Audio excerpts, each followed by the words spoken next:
Welcome to Twisted Metal Customs. You're with Twisty and Jesse. Today, on this episode, we're working on the VG Hardtop. We wrench on it, try to get a quick deadline to get it roadworthy for registration, and we did that, and now we're here broken down on our maiden voyage overheating issues. So just stick around and check it out. Wish us luck.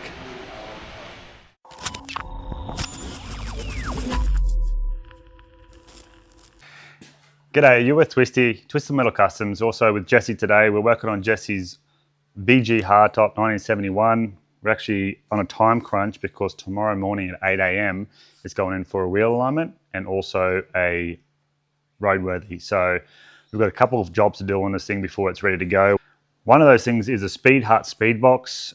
The reason why we're putting this in is because it's a mechanical speedo car originally, but it has a later model engine in it. It's got a Nissan Infiniti engine, VH45DE to be exact, for you car nerds out there. It's a digital tachometer, where this one's mechanical. So this is what this box does. It converts it using GPS signal, sending it to the mechanical dash. Currently, we've got a aftermarket dash here that's obviously temporary getting us running, but that can't be good for a roadworthy. So we need to get rid of that, whack this box in so then we can use the original speedometer. It's pretty straightforward to hook up by looking at the instructions, just power wire, earth, and the rest just does itself. So hopefully we can get this in without too much trouble. There's a couple other things we need to take care of, which we'll go over soon. That's pretty straightforward, actually.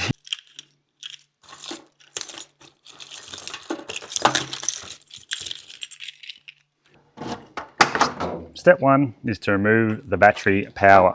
So we'll take off probably this already flat battery, but we'll make sure that it's disconnected before we start any wiring. So for those that don't know what this car is and haven't been watching the channel, shame on you. But this is a 1971 VG Valiant hardtop. It is actually very rare because it's option A78, which means Mexicana, basically. It's got the RT buttresses on the back, same as the American RT Charger. So very rare. I think it's only, what, 80? Between 70 and 80 they actually made with them on. So very cool. See, we have VG speed box cable. So basically that just connects to the back of the mechanical speedo in the car, in the dash, and that runs around to the box. You don't want any kinks in the line, just make sure it's fixed nice and straight, no kinks. And that's it, basically power this and use the GPS. Bob's your uncle. So we've got basically about 3 hours of daylight to get all this done. We're going to go to the blinkers, do a full roadworthy check on this car, do a bit of a rough wheel alignment because I've got to drive it to town on a day pass, so I don't want to crash and die.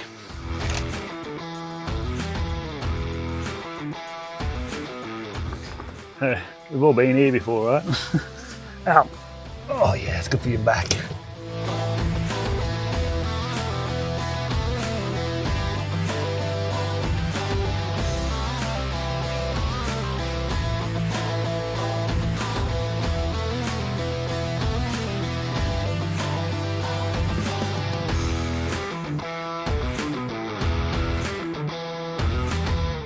We verified that it's hooked up to the speedo because we spun it with our finger, moved the speedo needle, so that's good.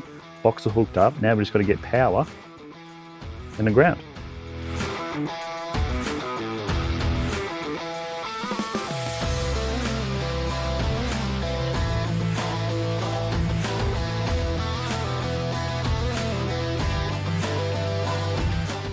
So this had to be done by the previous owner for it to be roadworthy, because I obviously need a speedometer, and we're going to use this box to get rid of this so it looks more professional. So I'm just worried that if I disconnect all this digital stuff for the motor, maybe it might throw a code. So I guess we've got to disconnect this and see if it still starts once we've finished. So yep, left indicator, yep. Yeah, right, works. Left works. All right, so we had to fix the horn up.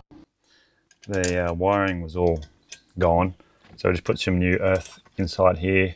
Hopefully this will be right. Just run power to the horn and just use the earth as a switch. I've been mucking around with this 2 wires for ages, and it turns out to be the security alarm. There's a big siren there. It really won't work as a horn, will it? All right, so found out there's no actual horn in the car. So we're going to go down the shed and see if we can steal a horn out of one of these old cars down here and hook that up.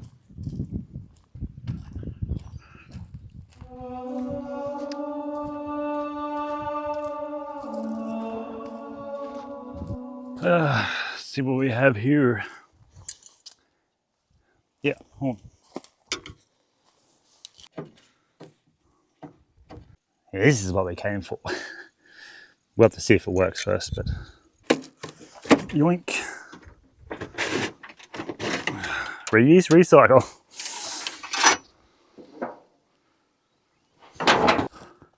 Nice XM mute there if anyone wants to buy it. Rust-free shell. There's the CM Valiant. We'll be starting on that. When we come back out, we've got a 440 big block. Gearbox is getting sorted, tail shaft's getting sorted. And do a quick respray on it, so stick around for that. All right, so we'll probably give us a bit of a test before we go ahead and put it in. Good enough?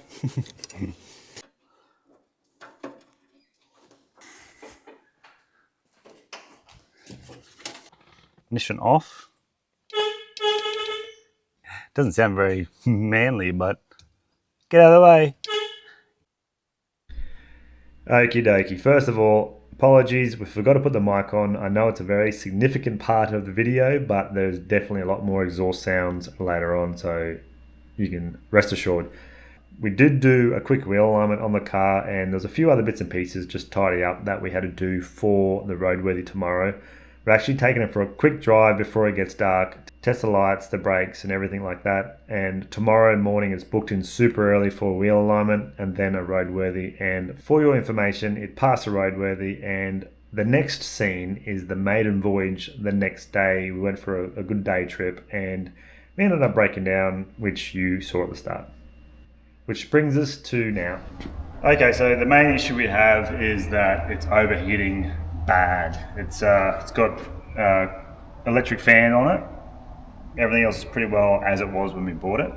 So we don't know why it's getting so hot. As soon as I stop in any traffic light or whatever, it just goes bang, 100 degrees. So what we're going to try to do is take all the fluid out, the coolant out, give the radiator a full flush.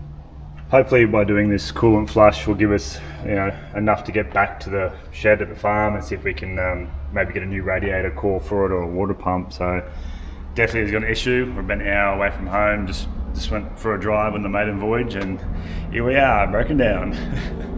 We'll get into it.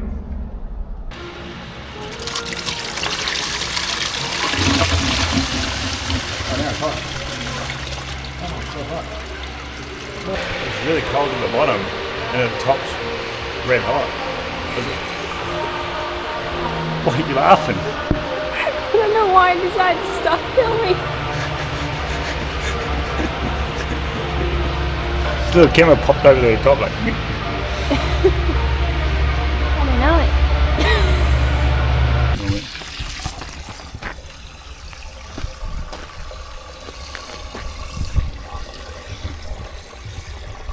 That's already pretty blocked, so not even really flowing through it.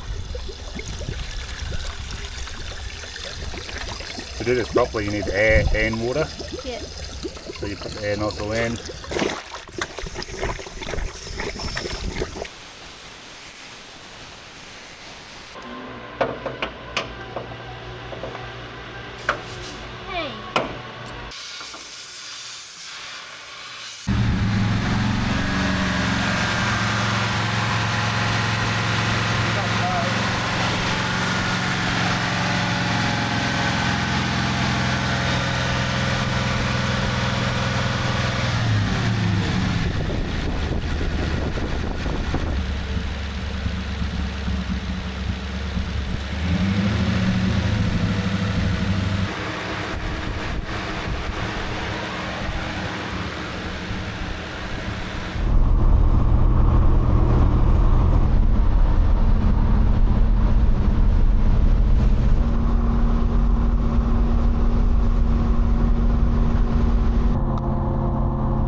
Alright mate, thanks for watching. Make sure you like this and definitely subscribe, because the next episode we've already filmed actually is the CM Valiant.